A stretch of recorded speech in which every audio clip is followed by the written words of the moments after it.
All good? Okay. Okay, wonderful. Good. Awesome. Madam Vice President, pleasure to meet you. Thanks for your time today. Brian. Our audience appreciates your time as well. Of course. As you know, we're sitting here in a state and arguably in front of an audience that 54 days from now could decide the outcome of this presidential election. Yeah. You hear it more than I do. People want to know more about you and about your specific plans. At the debate the other night, you talked about creating an opportunity economy. I wonder if we can drill down on that a little bit. When we talk about bringing down prices and making life more affordable for people, what are one or two specific things you have in mind for that? Well, I'll start with this. I grew up a middle-class kid. My mother raised my sister and me. She worked very hard. She was able to finally save up enough money to buy our first house when I was a teenager. I grew up in a community of hardworking people, you know, construction workers and nurses and teachers. And I try to explain to some people who may not have had the same experience, you know, but a lot of people will relate to this.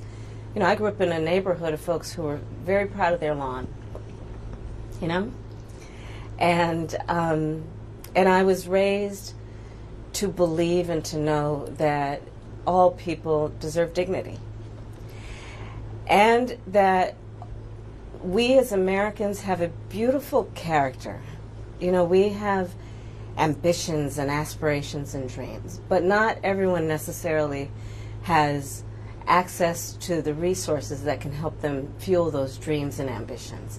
So when I talk about building an opportunity economy, it is very much with the mind of investing in the ambitions and aspirations and the incredible work ethic of the American people, and creating opportunity for people, for example, to start a small business.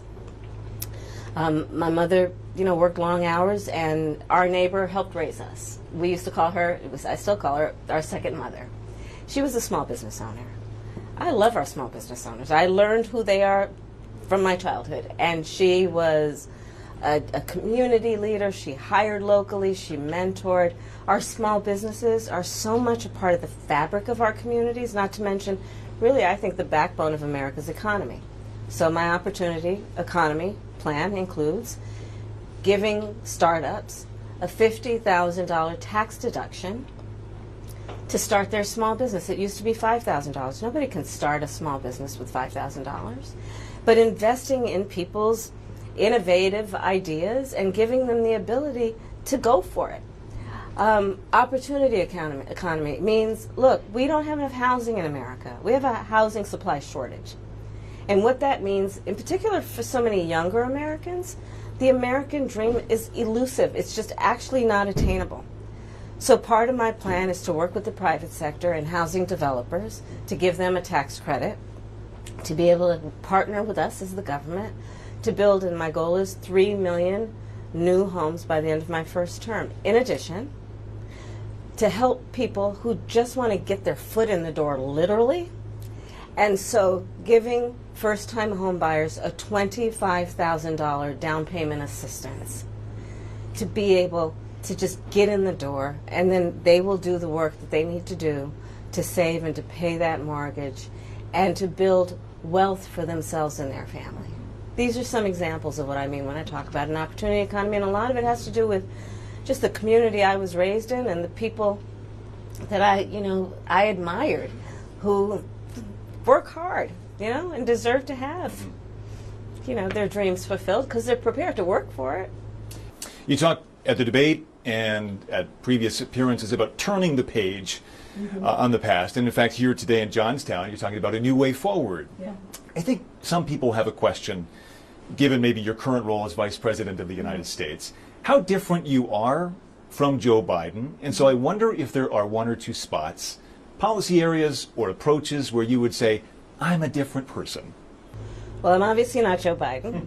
And, I offer a new generation of leadership. And so, for example, thinking about developing and creating an opportunity economy where it's about investing in areas that really need a lot of work, and maybe focusing on, again, the aspirations and the dreams, but also just recognizing that at this moment in time, some of the stuff we could take for granted years ago we can't take for granted anymore. For example, another plan that I have that is a new approach is to expand the child tax credit to $6,000 for young families for the first year of their child's life, because that is obviously a very critical stage of development of a child. And a lot of young parents need the help to buy a car seat or a crib or clothes for their kids. And so my approach is about new ideas, new policies that are directed at the current moment. And also, to be very honest with you, my focus is very much in what we need to do over the next 10, 20 years to catch up to the 21st century around, again, capacity, but also challenges. Crime and public safety are two major issues right at the forefront of voters' minds, in Philadelphia as well, where crime is a significant issue. When we talk about crime, the conversation turns to gun safety as well. And I think you actually probably caught a lot of people off guard, maybe a bit by surprise in the debate the other night when you mentioned that you are a gun owner. I know you said it in 2019 as well. I want to talk about your values on this issue. When it comes to gun ownership, where do you draw the line in America on gun ownership and gun use? Well, like you said, Brian, I am a gun owner, and Tim Walz, my running mate, is also a gun owner. We're not taking anybody's guns away. I support the Second Amendment, and I support reasonable gun safety laws. Part of my approach to this is I was a career prosecutor for most of my career. I have personally prosecuted homicide cases. I have personally looked at autopsies. I have personally seen what assault weapons do to the human body. And so I feel very strongly that it is consistent with the Second Amendment and your right to own a gun to also say we need an assault weapons ban. They're literally tools of war.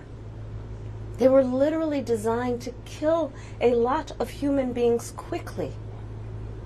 I say we need universal background checks. The majority of NRA members support that. Why? Because it's just reasonable. You just might want to know before someone can buy a lethal weapon if they've been found by a court to be a danger to themselves or others. You just might want to know. Two final questions, if I might. Sure. On the appeal of the man you were running against, as you drove here today, you likely saw a lot of Trump signs.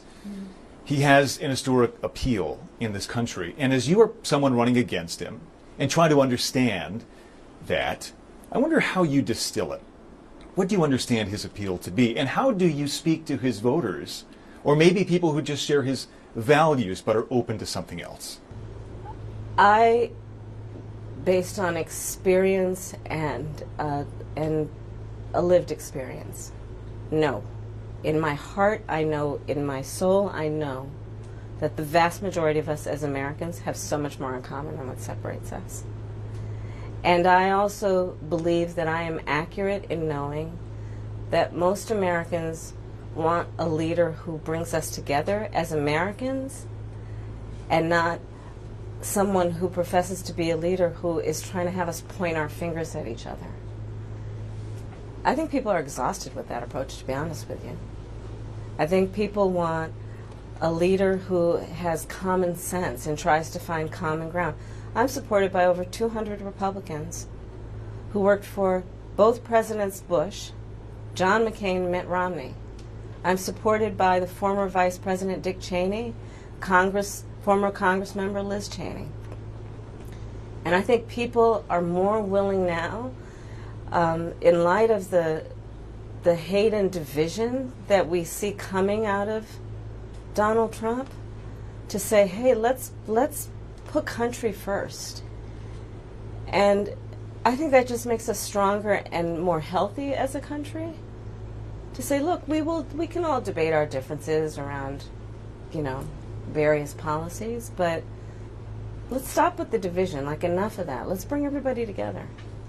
And finally, as you introduce yourself to America in a new way, they've heard much of your story at the Democratic National Convention and in that debate earlier this week. If there's one thing that you wish Americans knew about who Kamala Harris is that you don't think they know yet, what would that be?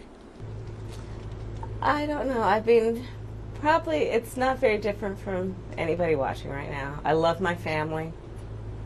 One of my favorite things that I lately have not been able to do is Sunday family dinner. I love to cook. I have incredible friends. My best friend from kindergarten is still my best friend. I think that, I mean, I have a career that really, and I said it the other day, you know, as a career prosecutor, I never asked a victim of crime, were they a Republican or a Democrat. The only thing I ever asked them is, are you okay? And I think that's the approach that most Americans want, regardless of who they voted for in the last election, in terms of turning the page and charting the way forward. I imagine you're looking forward to cooking Sunday dinner again. I am looking for it. Yes, I am looking forward to cooking. With the whole family gets involved, the kids each have their role. Yeah. Well, it's a beautiful family, and we thank you for your time. Thank you. Pleasure meeting you. Thank you, Brian. So much. Thank you. Thank you. Thank you all. Wonderful. Thank you, guys. If you don't mind, we're going to do a crew photo. Yeah.